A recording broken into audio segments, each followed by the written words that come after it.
Hello everyone, this is Sanjeev Shrivastava.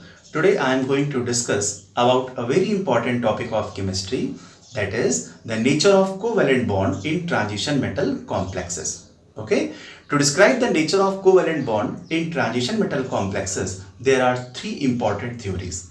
First is the valence bond theory, VBT. Second is the crystal field theory, CFT. And third is the ligand field theory, LFT.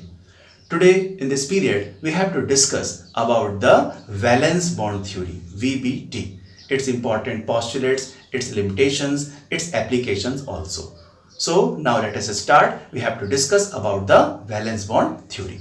Okay, valence bond theory, VBT. This theory was proposed by Mr. Linus Pauling.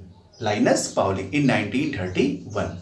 The important postulates of the theory, there are seven or eight important points of this theory. You have to listen and learn carefully. Okay.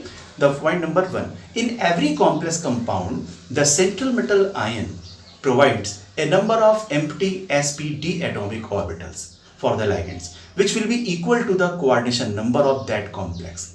ठीक है, हर एक complex compound में CMI empty orbital provide करता है ligand को, जिनके number equal होते हैं किसके, कोऑर्डिनेशन नंबर, उस कॉम्प्लेक्स के कोऑर्डिनेशन नंबर के.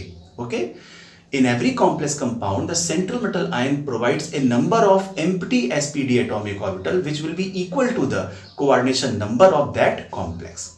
Okay, now point number 2, before overlapping the empty orbitals of the central metal ion hybridize together and hence they have a definite geometry. For example, if the complex has coordination number 2, then in this case the the hybridization will be sp and the geometry will be linear. Okay, for example, AgNH3 whole twice. For the case of coordination number 4, in this case hybridization may be sp3 or dsp2. For the case of sp3 hybridization, the shape will be tetrahedral, and for the case of dsp2, the shape will be square planar. Both have coordination number 4. ठीक है, sp3 and dsp2. For the case of tetrahedral, the example is ZnNH3 whole 4, 2 positive, NiCl whole 4, 2 negative. For the case of dsp2 hybridization, for example, NiCl whole 4, 2 negative. Okay. Now, for the case of coordination number 5, the hybridization is dsp3. In this case, the shape will be trigonal bipyramidal. For example, FeCO whole 5. Okay. Now, for the case of coordination number 6, in this case, 2 hybridizations are possible, like D2sp3 or sp3d2. For the case of D2sp3, the shape will be octahedral, as well as for the case of sp3d2, shape also octahedral. Examples are, for example, K3FeCN whole 6. This is the example of D2sp3 hybridization. sp3d2 like K3FeF6. So this is the table in which you have to study about the coordination number, their hybridization and shape. Due to fixed hybridization, definite hybridization, they have a definite geometry also. Okay, so this is the second postulate of the valence bond theory. Now we have to discuss about the other postulates. Now point number 3, ligands must have an s atomic orbital containing a lone pair of electron. Her ligand के पास कम से कम एक ऐसा orbital होता है जिसके पास एक lone pair of electron होता है. Okay. Now point number 4, the empty orbital of the central metal ion overlaps with the filled orbital of the ligands and form ligand metal coordinate bond. ठीक है ना। मतलब एम्प्टी ऑर्बिटल जो होते हैं आपके सेंट्रल मेटल आयन के, वो लाइगेंड के फिल्ड ऑर्बिटल से ओवरलैपिंग करते हैं और लाइगेंड मेटल सिग्मा बॉन्ड बनाते हैं। Okay, now point number 5, if the electrons of ligand enter in n-1d subshell of CMI, it means if the filled orbital of the ligand overlaps with the n-1d subshell, अगर आखिरी shell से पहले वाले shell में overlapping करते हैं, n-1d subshell से overlapping हो रही है ligands की, then such type of complexes are called inner orbital complex, ठीक है, और strong ligand field complex, strong ligand field complex और spin paired complexes. Okay, so this is the postulates, the postulate in which you have to learn this. If the orbitals of the ligand overlaps with the n-1d subshell of the CMI, then such type of ligands are called inner orbital complex or strong ligand field complex. Okay, now point number 6, if the electrons of ligand enter in the nd subshell of CMI, अगर orbitals कौन से use हो रहे हैं, orbital जो field orbital है ligands के, वो एनडी सबशेल से ओवरलैप कर रहे हैं सीएमआई के आखिरी शेल से, then such type of complexes are called outer orbital complex और weak ligand field complex, weak ligand field complex और spin free complex. Okay, now listen again, point number 5 and point number 6. If the electrons of ligand enter in n-1d subshell of CMI, then such type of complexes are called inner orbital complexes. Okay, if the electrons of ligand enter in nd subshell of CMI, then such type of complexes are called outer orbital complex. Okay, dear students. Now, point number 7. If in the complex all the electrons are paired, then the complex will be diamagnetic. अगर सारे electron paired है complex में तो complex कैसा होता है, diamagnetic. And if any unpaired electron is present then the complex will be paramagnetic in nature. Okay, now point number 8, last. In the filling of the atomic orbital of the CMI, Aufbau rule, Hund's rule is strictly followed. So there are 8 important postulates. Listen again. Point number 1. In every complex compound, the central metal ion provides a number of empty sp(d) atomic orbital for the ligand, which number will be equal to the coordination number of that complex. Point number 2 क्या था बेटा इसमें कि before overlapping, the orbitals of the central metal ion hybridize together and hence they have a definite geometry. आपने अभी table देखी थी जिसमें मैंने सारे कोऑर्डिनेशन नंबर और ज्योमेट्री आपको बताया था. Point number 3, ligand must have at least one s atomic orbital containing a lone pair of electron.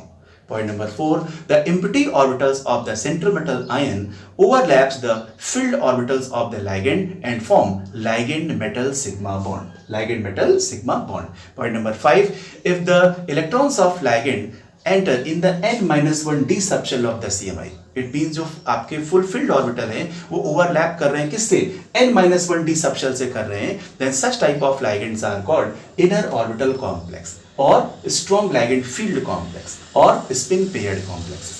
Point number 6 क्या था, if the electrons of ligand enter in the nd subshell, अगर overlapping आखिरी shell से हो रही है, then such type of complexes are called outer orbital complexes or weak ligand field complexes or spin free complexes. Okay, point number 7, if in the complex all the electrons are paired, then the complex will be diamagnetic, and if any unpaired electron is present, then the complex will be paramagnetic in nature. Okay, point number 8 and last. In the filling of atomic orbital, Aufbau rule and Hund's rule is strictly followed. Okay, so these are the important postulates of the valence bond theory. Now let us discuss about its application. Now we have to discuss about the application. Number A, for octahedral complex.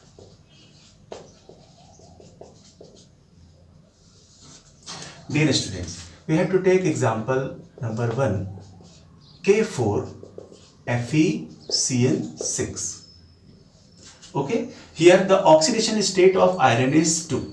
You know very well that the atomic number of iron is 26. So the configuration will be 1s2, 2s2, 2p6, 3s2, 3p6, 4s2, 3d6.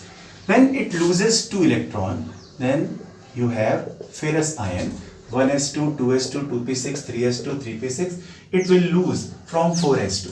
So 3d6, 4s 0, and उसके आगे क्या खाली पड़ा है 4p 0.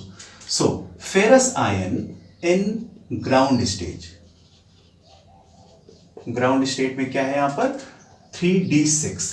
D has 6 electrons. 1, 2, 3, 4, 5 and 6.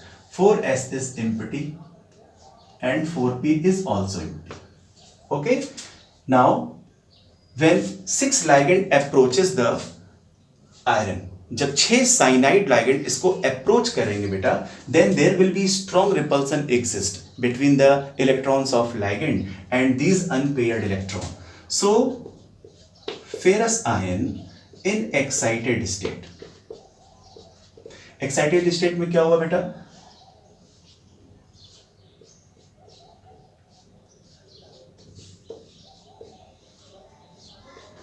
ये electron अंदर चले आते हैं, पेयर्ड हो जाते हैं, स्ट्रॉन्ग रिपल्सन एग्जिस्ट करता है साइनाइड के बीच और इनके बीच में, तो इस तरह से हो जाता है excited state. Now for the case of Fe double positive in hybrid state with 6 cyanides, 6 cyanide ligands के साथ जब इसका ओवरलैपिंग हो जाएगा बेटा, तो क्या होगा 1, 2, 3, 4, 5, 6. First lone pair, second lone pair, third lone pair, fourth lone pair, fifth lone pair, sixth lone pair. तो देखिए यहां पर 6 कोऑर्डिनेट बॉन्ड बन रहे हैं 6 साइनाइड के साथ. First cyanide, second cyanide, third cyanide, fourth cyanide, fifth cyanide and sixth cyanide. So look, this is the last shell, fourth shell, and electron enter in the 3d subshell. This shell is the 3d subshell and this is the 4s and this is the 4p. हमारी आखिरी shell 4th थी, लेकिन हमारा electron किसमें कर रहा है, उसके ठीक पहले 4th के पहले क्या 3 आता है, तो n-1d शेल में एंटर कर रहा है. Because the electron enter in n-1d subshell, then this is the complex is inner orbital complex. ये कौन सा कॉम्प्लेक्स है, inner orbital complex है, जहां पर हाइब्रिडाइजेशन क्या हो रहा है d2sp3, 2d है, एक s है और 3p है, d2sp3 hybridization. All the electrons are paired, so this complex will be diamagnetic. Okay, for d2sp3 hybridization shape will be octahedral. And remember this thing, because the electron enter in n-1d subshell of CMI, then such type of complexes are called inner orbital complex. इसे हम क्या कहेंगे, inner orbital complex कहेंगे. बात आप समझ में आ गई हमारी, मतलब कहने का कि क्योंकि हमारा इलेक्ट्रॉन n-1d शेल में एंटर कर रहा है लाइगेंड का, इसलिए ऐसे कॉम्प्लेक्स कहलाते हैं इनर ऑर्बिटल कॉम्प्लेक्स. ठीक है, सब पेयर्ड इलेक्ट्रॉन है, तो ये कैसा हो जाएगा diamagnetic, and the shape will be octahedral with d2sp3 hybridization. Clear student. अगर इसमें छोटा सा वेरिएशन कर दें, मान लीजिए यहां पर हम K4 FeCN6 की जगह पर K3 FeCN6 कर दें, K3 FeCN6. Now the oxidation state will be 3, so it loses 3 electrons, 3 positive. तो यहां पर कितना हो जाएगा आपका ये 3d5, 2 from 4s and 1 from 3d subshell. So in this case, Fe triple positive in ground state, there will be 5 electrons. कितने electrons यहां पर हो गए 5.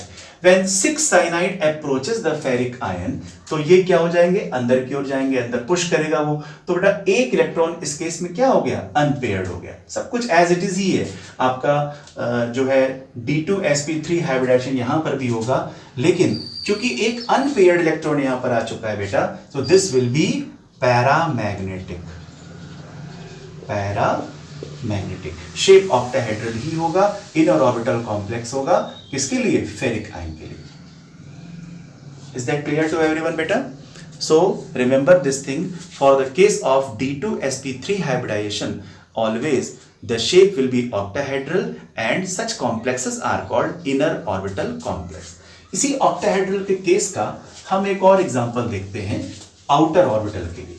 जैसे मान लीजिए आपके पास लिखा है K3 Fe F6. यहां पर भी आयरन का oxidation state 3. Okay, iron atomic number is 26. अभी मैंने आपको बताया था लास्ट में क्या आया था 4s2 3d6. When it loses 3 electron, it means ferric ion, then it loses 3 electron from 4s and as well as from the 3d. So ये क्या हो जाएगा आपका 3d5, आगे क्या वैकेंट है 4s, उसके आगे क्या वैकेंट है 4p, उसके आगे क्या वैकेंट है 4d. Now for the case of Fe triple positive in ground state, ground state में क्या है यहाँ पर d subshell, there will be 5 electrons, 1 2 3 4 5 and 4s vacant है, देन आफ्टर 4p भी वैकेंट है, देन आफ्टर इसके 4d भी वैकेंट है. ठीक है, because fluoride ions are, fluoride ligands जो हैं आपके, these are the weak ligand. Strong ligand, weak ligand क्या होते हैं ये आपको डिटेल्स में डिस्कस करेंगे आप क्रिस्टल फील्ड थ्योरी में. यहाँ पर आप इतना समझ लीजिए कि फ्लोरीन इज हाईली इलेक्ट्रोनेगेटिव. यहाँ पर लोन पेयर तो अवेलेबल है लेकिन ये अपना ही लोन पेयर आसानी से लूज नहीं कर पाता है. सो ये वीक लाइगेंड है. जो आपका साइनाइड था वो कैसा लाइगेंड था, स्ट्रॉन्ग लाइगेंड था, स्ट्रॉन्ग रिपल्सन एग्जिस्ट कर रहा था. ठीक है, तो देखो यहाँ पर अब अगर fluoride is a weak ligand तो ये उनको रिपेल करेगा, बट इतना ज्यादा वो स्ट्रॉन्ग नहीं होता कि इनके इन इलेक्ट्रॉन्स को अंदर की ओर रिपेल कर पाए. तो जब ये अंदर की ओर नहीं जाएंगे तो आगे क्या खाली पड़ा है 4d खाली पड़ा है. तो बेटा क्या हो जाएगा ferric ion in hybrid state with 6 fluorides. तो बेटा क्या हो जाएगा यहां पर इस केस में 1 2 3 4 5 4s 4p and this is 4d. So first fluoride, second fluoride, third fluoride, fourth fluoride, fifth and sixth. This is fluoride, this is fluoride, this is fluoride, this is fluoride and also fluoride. So this is the 4s subshell, this is 4p subshell and this is 4d subshell. तो आप देख रहे हैं बेटा कि इस case में 1s 3p and 2d. It means sp3d2 hybridization. First thing. Second thing बेटा, the outermost shells are 4s 4p and 4d. मतलब आखिरी इलेक्ट्रॉन किस में एंटर कर रहा है nd सबशेल में, उसके पहले वाले में एंटर नहीं कर रहा है. इसलिए ऐसे कॉम्प्लेक्स हम कहलाते हैं आउटर ऑर्बिटल कॉम्प्लेक्स. ऐसा क्यों हुआ, क्योंकि फ्लोराइड एक वीक लाइगेंड था, इसलिए आउटर ऑर्बिटल कॉम्प्लेक्सेस को हम लोग कहते हैं weak ligand field complex. In this case there will be maximum number of unpaired electron. So ऐसे कॉम्प्लेक्स को हम लोग क्या कहते हैं बेटा spin free complexes also. Spin free complexes also. Okay, due to unpaired electron the complex will be paramagnetic in nature. ये कैसे नेचर का होगा, पैरामैग्नेटिक होगा. शेप बेटा कैसा होगा, octahedral. This is iron, fluorine, fluorine, 6 fluorine.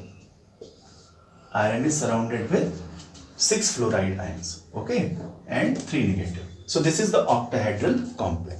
For the case of octahedral complexes, there will be 2 cases.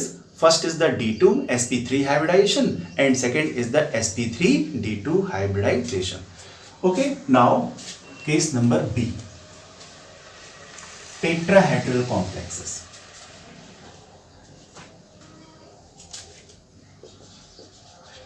Number B, tetrahedral complexes.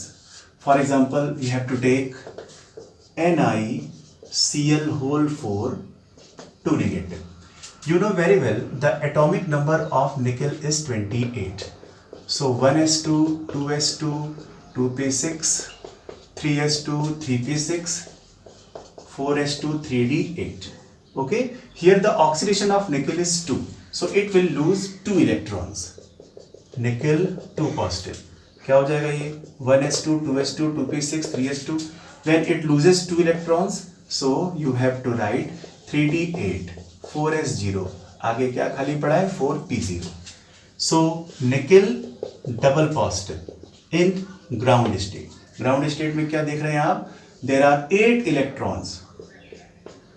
1 2 3 4 5 6 7 8 electrons in the nickel. 4s vacant पड़ा हुआ है, then after 4p भी vacant पड़ा हुआ है. Okay. Chloride is also a weak ligand. Its electronegativity is so high. अगर ये weak ligand है बेटा, तो वो इन electrons को अंदर की ओर push नहीं कर पाएगा.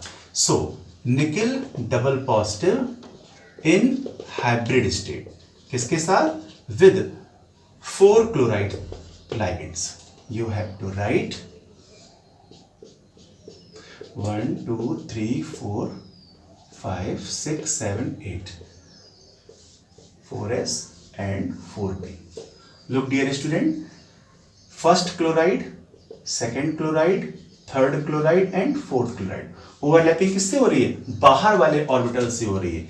जो 3d सबशेल है वो ओवरलैपिंग में पार्टिसिपेट नहीं कर रहा है. This is 4s and this is 4p.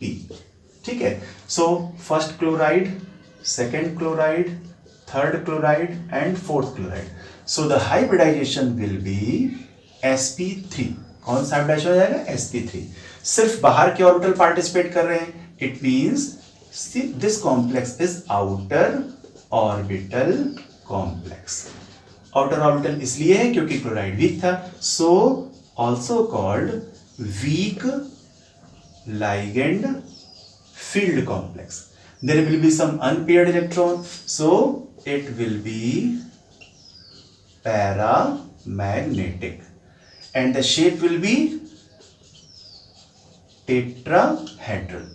मतलब निकेल क्लोरीन से अटैच्ड हैं और उनका शेप कैसा होगा? यहां पर आपका टेट्राहेड्रल रहेगा. Is that clear to everyone? So this is the second case, tetrahedral complexes के लिए जो आपने यहां पर देखा. Now case number C.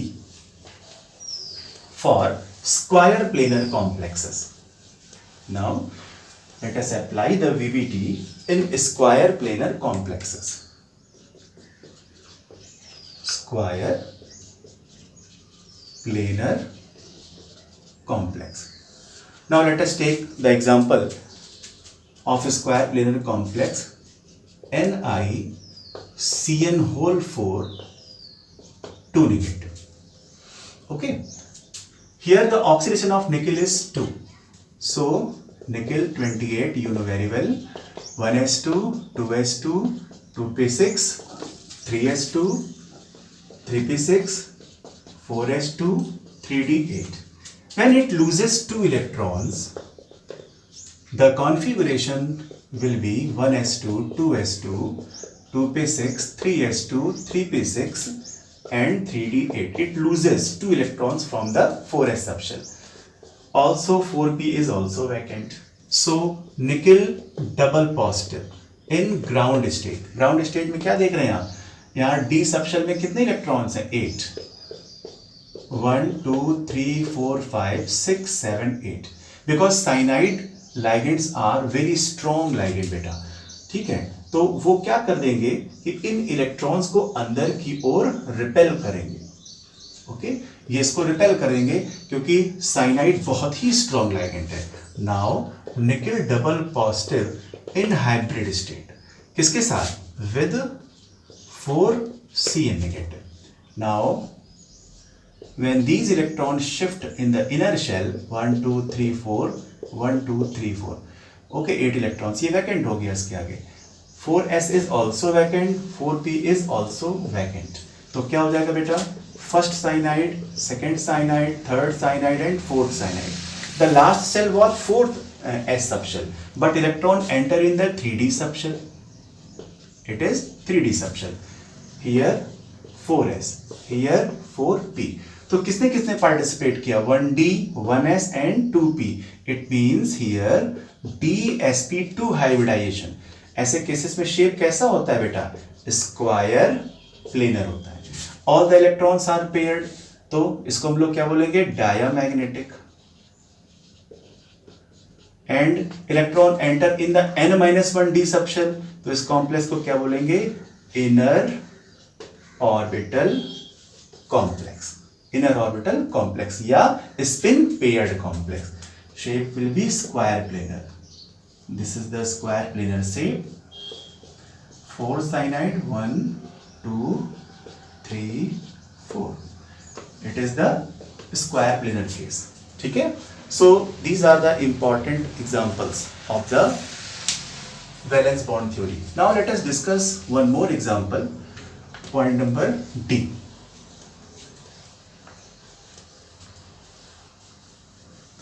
For trigonal bipyramidal case, that is the dsp3 hybridization, ठीक है। Trigonal bipyramidal shape dsp3 hybridisation के लिए भी एक हम लोग एग्जांपल देखते हैं यहाँ पर, जैसे FeCO5, ठीक है। Here the oxidation state of iron is 0 because carbon monoxide is a neutral ligand.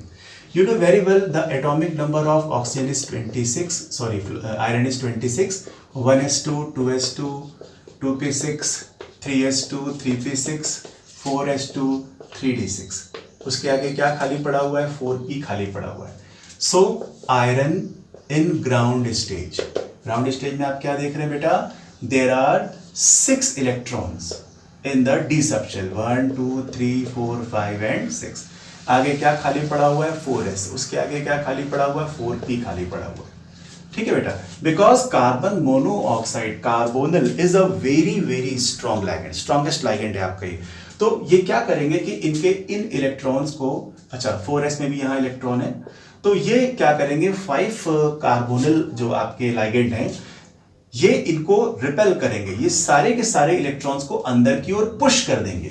तो बेटा क्या हो जाएगा, iron in excited state. Excited state में क्या हुआ, ये बाहर के सारे ऑर्बिटल बेटा खाली हो जाते हैं, ठीक है। ये इसमें आ गया, ये इसमें आ गया, तो देखो टोटल इलेक्ट्रॉन कितने हैं, 6 + 2 कितने, 8 हैं। तो ये पूरे के पूरे 8 इलेक्ट्रॉन्स इसमें ऐसे ही फिल हो जाते हैं due to repulsion of the carbonyl, ठीक है। तो अब क्या हो जाएगा, Fe in hybrid state with 5 carbon monoxide, 5 carbonyl ligands, क्या हो जाएगा बेटा,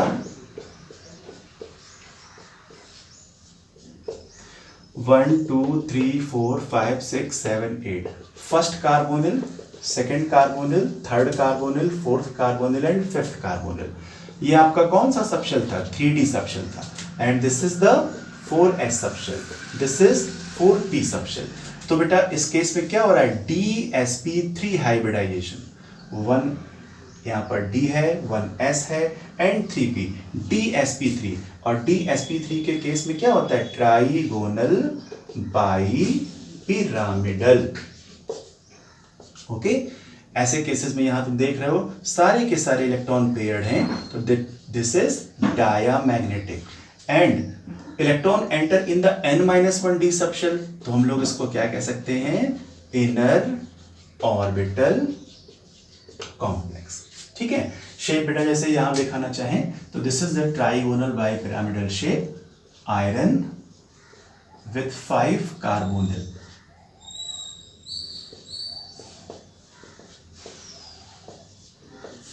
ओके बेटा। सो आपने अभी तक ये देखा कि if the electrons of ligand enter in nd subshell of CMI then such type of complexes are called outer orbital, और अगर अंदर वाली शेल में ओवरलैपिंग होती है तो ऐसे कॉम्प्लेक्सेस को इनर ऑर्बिटल कॉम्प्लेक्सेस कहते हैं। Dear students, now let us discuss about the limitations of valence bond theory. Point number 1, it involves a number of assumptions। बहुत सारे पॉस्टुलेट्स हैं यहाँ पर VBT में, ये भी एक प्रॉब्लम है, मतलब it involves a number of assumptions, ठीक है। Point number 2, it does not gives quantitative interpretation of the magnetic data. जैसे CFT होता है, CFT में कोई कंपाउंड कितना पैरामैग्नेटिक है, how much it is paramagnetic, properly explain हो जाता है म्यू स्पिन ओनली फॉर्मूला से। But in VBT if one electron is unpaired paramagnetic, if two unpaired also paramagnetic, if 5 unpaired also paramagnetic।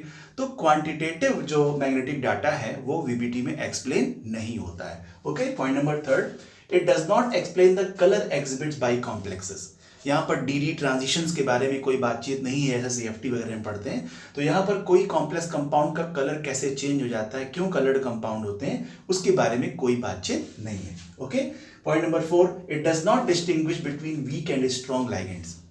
जैसे कि CFT में आप पढ़ते हैं कि the arrangement of all the ligands on the basis of their splitting power is known as spectrochemical series. कौन सा strong है, कौन सा वीक है, एक प्रॉपर आप सीरीज पढ़ते हैं। बट VBT में एक प्रॉपर क्राइटेरिया नहीं है कि हाँ ये स्ट्रॉन्ग लाइगेंड है, ये एक वीक लाइगेंड है। Okay, so it does not distinguish between weak and strong ligand. Now point number 5, the thermodynamic and kinetic stabilities of coordination compounds are not explain. क्यों कोई कॉम्प्लेक्स बहुत ज़्यादा स्टेबल होते हैं, क्यों को बहुत सारे कॉम्प्लेक्स बहुत वीक होते हैं, it means thermodynamic and kinetic stabilities are not properly explained in case of valence bond theory.